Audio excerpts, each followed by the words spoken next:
तो कहने का मतलब है कि वो बचपन में तो रोगी थे, बचपन में तो दमा रोग से ग्रसित थे, बचपन में बहुत कमजोर थे, लेकिन आगे चल के इतना जो है कि बल को धारण किए ना, इतना बल को धारण किए कि टॉप पहलवानों में उनकी गिनती होती है ना। टॉप पहलवानों में उनकी, मतलब उस समय में उनको जो है कि भीम कहा जाता था, कलयुग का भीम उनको कहा जाता था। तो इतना जो है कि वो बल को प्राप्त किए थे आगे चल करके, है ना। तो परम पिता परमात्मा के सभी अंशों को हृदय से मेरा सादर नमस्कार।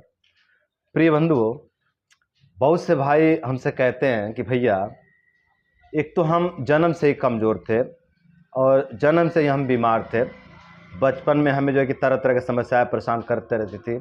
कभी हमको निमोनिया हो जाता था, तो कभी टाइफाइड हो जाता था, तो कभी कोई बड़ा एक्सीडेंट हो गया, बड़ा शरीर में चोट लग गया, जख्म लग गया, उसमें जो है कि लंबा चिकित्सा चला, है ना। मतलब बचपन से जो है कि तरह तरह की समस्याओं का सामना करते रहे, तरह तरह की जो है कि रोग से ग्रसित होते रहे, है ना, जिसके कारण शरीर उनका बहुत टूट गया, शरीर बहुत ज़्यादा कमज़ोर हो गया। फिर कहते हैं कि जब हम बड़े हुए ना, तो बड़े होने के बाद जो है कि ब्रह्मचर्य नाश भी हो गया, गलत खान पान भी हो गया, थोड़ा सा शराब का सेवन आदि भी हो गया, मतलब इस तरह के जो कि कई गलतियां हो गई। और साथ ही पढ़ाई लिखाई का प्रेशर, है ना, और जो है कि घर की जिम्मेवारी, जिसके कारण हम और ज़्यादा कमज़ोर बन गए, और ज़्यादा हम टूट गए, और ज़्यादा जो है कि हम दुर्बल बन गए। तो वही उनका प्रश्न होता है कि भैया, क्या मैं कभी एक सामान्य मनुष्य जैसा बन पाऊंगा, या मेरा ऐसे ही जीवन चलता रहेगा, ऐसी मतलब कमजोरी वाला जीवन, ऐसी जो है कि टूटा हुआ शरीर, थका हुआ शरीर ऐसे ही चलता रहेगा, या फिर हमारा जीवन थोड़ा बेहतर हो पाएगा, या हम क्या एक सामान्य मनुष्य बन पाएंगे। तो ऐसा जो है कि बहुत से भाइयों का प्रश्न होता है। हालांकि अधिकांश भाइयों का प्रश्न तो ये होता है कि भैया, हम पहले बहुत बलवान थे, पहले हम बहुत सुंदर थे, अब जो है कि कुरूप हो गए हैं, अब जो है कि बहुत ज़्यादा कमज़ोर हो गए हैं, तो क्या हम कभी ठीक हो पाएंगे। तो अधिकांश भाइयों का तो प्रश्न ऐसे ही होता है ना। लेकिन कुछ कुछ भाइयों का प्रश्न ऐसा भी होता है कि भैया, हम बचपन से ही कमज़ोर हैं, जन्म से ही कमज़ोर हैं, जन्म से ही रोगी हैं, बाद में आकर के हमसे और गलतियां बनी और हम जो है कि और ज़्यादा कमज़ोर बन गए, तो क्या हम कभी एक सामान्य मनुष्य बन पाएंगे। उस सामान्य मनुष्य बनने के लिए जो है कि तरस रहे हैं, है ना, क्योंकि बचपन से ही कमजोरी को देखते हुए आ रहे हैं, बचपन से ही वो बीमारियों को, रोग को देखते हुए आ रहे हैं, लड़ते हुए आ रहे हैं ना, जिसके कारण वो जो है कि बहुत ज़्यादा टूट चुके होते हैं, बहुत ज़्यादा कमज़ोर हो चुके होते हैं। तो उन भाइयों के प्रश्नों का उत्तर ये है ना कि मेरे भाइयों, आप बहुत बेहतर हो सकते हैं। आप कितना बेहतर होंगे ये तो मैं नहीं कह सकता, लेकिन इतना तो मैं जरूर कह सकता हूं कि आप बहुत बेहतर हो सकते हैं। अभी का जो आपका जीवन है ना, ये बदल सकता है, इससे तो बहुत बेहतर आप हो सकते हैं, है ना। आपको परेशान होने की आवश्यकता नहीं है, आपको ज़्यादा दुखी होने की आवश्यकता नहीं है। आप ये ना मान बैठो कि हम जन्म से कमज़ोर हुए हैं तो पूरे जीवन कमज़ोर ही रहेंगे, ऐसा बिल्कुल नहीं है। बहुत से लोग जो है कि जन्म से कमज़ोर रहते हैं, जन्म से रोगी रहते हैं, लेकिन आगे चल के बहुत जो है कि बल को प्राप्त करते हैं, बहुत जो है कि बल को संचय करते हैं, योग, आयुर्वेद और ब्रह्मचर्य की मदद से और अध्यात्म की मदद से। तो मेरे भाइयों, मेरे बंधुओं, आप सभी कमज़ोर ना पड़े, आप सभी उदास ना हो, आप सभी निराश ना हो, आप सभी ये ना सोचे कि आप जन्म से कमज़ोर है तो आप पूरा जीवन कमज़ोर ही रहेंगे। आपका जीवन बेहतर हो सकता है, बस ज़रूरत है आपको अपने ऊपर काम करने की। आप ब्रह्मचर्य का पालन कीजिए, आप योग से जुड़िए, आप आयुर्वेद से जुड़िए और आप अध्यात्म से जुड़िए। आपका जीवन धीरे धीरे बहुत बेहतर बन जाएगा, बहुत बलवान बन जाएगा। अभी का जो आपका जीवन है ना, ये तो रूपांतर, ये बदल जाएगा, इससे बहुत बेहतर बन जाएंगे आप। लेकिन कितना आप बेहतर बनेंगे, कितना आप बलवान बनेंगे, इसके बारे में कोई भी जगह सही सही भविष्यवाणी नहीं कर सकता। लेकिन हाँ, इतना जरूर मैं कह सकता हूँ कि ब्रह्मचर्य में, योग में और आयुर्वेद में और अध्यात्म में इतना ताकत, इतना शक्ति है ना कि आपका जीवन रूपांतरित कर सकते हैं। तो आपको जरूरत है अपने ऊपर काम करने की, आपको जरूरत है अपने रहन सहन को बेहतर करने की, आपको जरूरत है ब्रह्मचर्य का पालन करने की, आपको जरूरत है अध्यात्म से जुड़ने की, आयुर्वेद से और योग से जुड़ने की। तो आप जो है कि मेरे भाई, आप योग से जुड़े, आयुर्वेद से जुड़े, ब्रह्मचर्य का पालन करें और अध्यात्म से जुड़ें, अध्यात्म के नियमों का पालन करें, नाम जप करें, पूजा पाठ करें, भजन कीर्तन आदि करें, आपका जीवन बहुत बेहतर हो सकता है। तो कोई भी भाई ये बिल्कुल ना सोचे कि आप जन्म से कमजोर जो है कि पैदा हुए हैं, या फिर जन्म से जो है कि आप रोगी रहे हैं, बचपन से रोगी रहे हैं तो आपका पूरा जीवन रोग वाला ही चलता रहेगा, पूरा जीवन कमजोरी कमजोरी से ही चलता रहेगा, ऐसा बिल्कुल नहीं है। मेरे भाई देखिए, पता नहीं आप प्रोफेसर राम मूर्ति नायडू के बारे में जानते हैं कि नहीं जानते हैं। मैं उनके बारे में थोड़ा बहुत जानता हूं।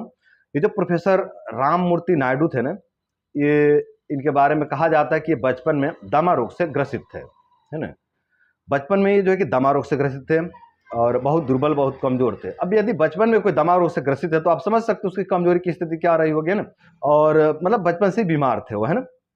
फिर बाद में वो थोड़े बड़े हुए ना, तो शायद उनके कोई रिलेटिव थे, उनके चाचा या कोई तो थे जो पहलवानी वगैरह करते थे ना, तो वो जो है कि कुंभक आदि लगाना शुरू किए, है ना, आयुर्वेद से जुड़े, योग से जुड़े, व्यायाम से जुड़े, है ना, और इस तरह से उन्होंने अपने ऊपर काम करना शुरू किया, है ना, और आगे चल के वो इतने बलवान बने ना, इतने बलवान बने ना कि मेरे भाई कहा जाता है कि वो 40 का रॉड को ना ऐसे पकड़ के मोड़ देते थे।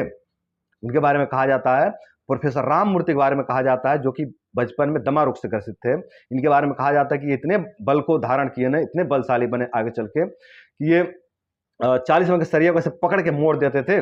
40 के सरिया कोई छोटी बात नहीं है, लगभग इतनी मोटी होती है, इतनी मोटी लगभग होती है 40 की सरिया ना, उसको पकड़ के ये मोड़ देते थे। और कहा जाता है कि वो 4 व्हीलर को पकड़ ले तो 4 व्हीलर जो है कि आगे नहीं बढ़ सकती थी, वो वहीं पे रुक जाती थी, है ना। कहा जाता है कि हाथी के पैर को जो है कि अपने छाती पे रोकने की क्षमता रखते थे, इतना जो है कि बल को प्राप्त किए थे। उनके बारे में मैंने ये भी सुना कि बाद में वो इंग्लैंड में शायद सर्कस शुरू कर दिए थे। वो साउथ से थे शायद, कहीं साउथ से। मैं पूरा जानकारी तो नहीं प्राप्त किया हूँ, थोड़ा बहुत उनके बारे में जानकारी प्राप्त किया हूँ, है ना। तो कहने का मतलब है कि वो बचपन में तो रोगी थे, बचपन में तो दमा रोग से ग्रसित थे, बचपन में बहुत कमजोर थे, लेकिन आगे चल के इतना जो है कि बल को धारण किए ना, इतना बल को धारण किए कि टॉप पहलवानों में उनकी गिनती होती है ना। टॉप पहलवानों में उनकी, मतलब उस समय में उनको जो है कि भीम कहा जाता था, कलयुग का भीम उनको कहा जाता था। तो इतना जो है कि वो बल को प्राप्त किए थे आगे चल करके, है ना। तो कोई यदि जन्म से कमजोर पैदा हुआ है, जन्म से जो है कि रोगी पैदा हुआ है, तो पूरा जीवन रोगी रहेगा, ऐसा नहीं हो सकता मेरे भाई, ऐसा बिल्कुल नहीं हो सकता।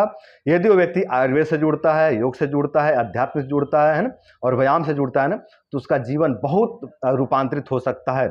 अब कितना रूपांतरित होगा ये किसी के बारे में जो कि भविष्यवाणी नहीं किया जा सकता, लेकिन हाँ इतना जरूर कहा जा सकता है कि जीवन बहुत बेहतर हो सकता है, बहुत बेहतर हो सकता है।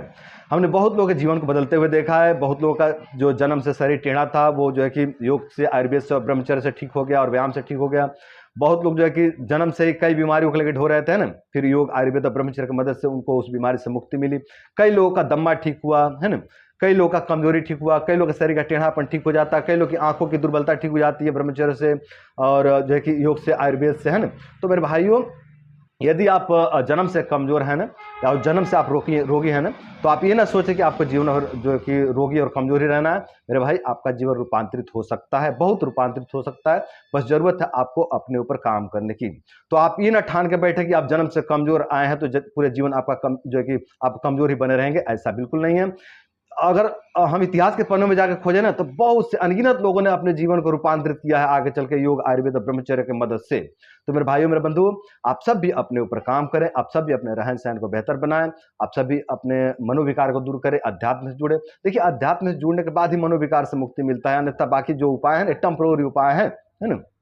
तो आप जो मनोरोग से ग्रसित हो गए हैं ना, जो आप ये मन में ठान बैठे हो ना कि मैं जन्म से कमजोर हूं और जीवन पर कमजोरी रहूंगा, इसको आप बदलो मेरे भाई, अध्यात्म से जुड़ करके, है ना, और योग से जुड़ करके, जो है कि आयुर्वेद से जुड़ करके, ब्रह्मचर्य से जुड़ करके अपने अंदर जो है कि शक्ति संचय करो। अध्यात्म से भी शक्ति बढ़ता है मेरे भाइयों।